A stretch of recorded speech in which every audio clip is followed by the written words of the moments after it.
अब तो मरना भी हो गया महंगा, अब कफन पर भी टैक्स लगता है। इस्तकबाल नाज़रीन, आप सभी का IR मुशारा मीडिया में सुनेंगे दोस्तों आज इमरान प्रतापगढ़ी की एक नज़म। उससे पहले बता दूं दोस्तों, इमरान प्रतापगढ़ी ने एक वीडियो शेयर करते हुए लिखे हैं, जबलपुर मध्य प्रदेश कांग्रेस प्रत्याशी के समर्थन में इमरान प्रतापगढ़ी का रोड शो। चलिए पहले सुनते हैं इमरान प्रतापगढ़ी की नज़म। तो आपसे गुजारिश है, वीडियो को लाइक कीजिए और चैनल को जरूर सब्सक्राइब कीजिए। देशभक्ति की दुहाई देकर, देशभक्ति की दुहाई देकर पूरे भारत को रोज ठगता है। देशभक्ति की दुहाई देकर दोस्तों वीडियो को लाइक पूरे भारत को रोज ठगता है। अब तो मरना भी हो गया महंगा,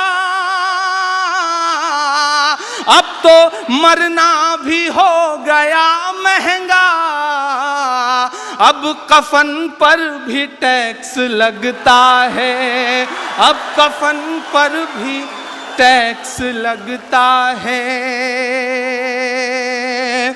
कि उनकी चुप्पी के मायने हैं बहुत, उनकी चुप्पी के मायने हैं बहुत, वो लगा करके आग जाते हैं। उनकी चुप्पी के मायने हैं बहुत, वो लगा करके आग जाते हैं। मुल्क जलता है और अपने साहिब, मुल्क जलता है और अपने साहिब रोज परदेस भाग जाते हैं, रोज परदेस भाग जाते हैं। अब की बार किसानों की सरकार, न खाऊंगा न खाने दूंगा, पता नहीं क्या क्या। मैं 4 मिसरे पढ़ता हूं साहब। कि खुदकुशी कर रहा किसान मगर गोलियां खा रहा किसान मगर, उनको दौरों से कहां फुर्सत है। दोस्तों इमरान प्रतापगढ़ी की नज़म सुनने के बाद आप अपनी राय में क्या कहना चाहते हैं वो नीचे कमेंट बॉक्स में जरूर बताएं। दुनिया से गुर्बत को दूर करने का बेहतरीन सिस्टम ज़कात का निज़ाम है, बशर्ते के सही तरीका पर उसको लागू किया जाए। मैं आपको सुनाना ये चाहता था कि इस प्रोग्राम के ख़त्म होने के बाद जब दोपहर के खाने का वक्त हुआ और सब मेहमानों को खाने के हाल में ले जाया गया, मुझे जिस मेज़ पर बिठाया गया उस पर हमारे मुल्क के विश्व हिंदू परिषद के बड़े लीडरान भी मौजूद थे। गिरिराज किशोर, ओमा भारती और भी कुछ लोग थे जिनका नाम मुझे इस वक्त याद नहीं आ रहा है। मैं जब उस मेज़ पर पहुंचा तो उन्होंने बड़े ज़ोरदार अंदाज से मेरा इस्तकबाल किया और ये कहा कि आज आपने भारत का नाम रोशन कर दिया। वो ये तो नहीं कह सके कि इस्लाम का नाम रोशन कर दिया। सच्चाई को कबूल करने की तौफीक हर आदमी को नहीं होती। मैं खाने की मेज़ पर बैठा ही था कि एक जिम्मेदार शख्स मेरे पास आया और उसने कहा कि सेक्रेटरी जनरल मिस्टर कोफी अनान साहब आपको अपनी मेज़ पर बुला रहे हैं।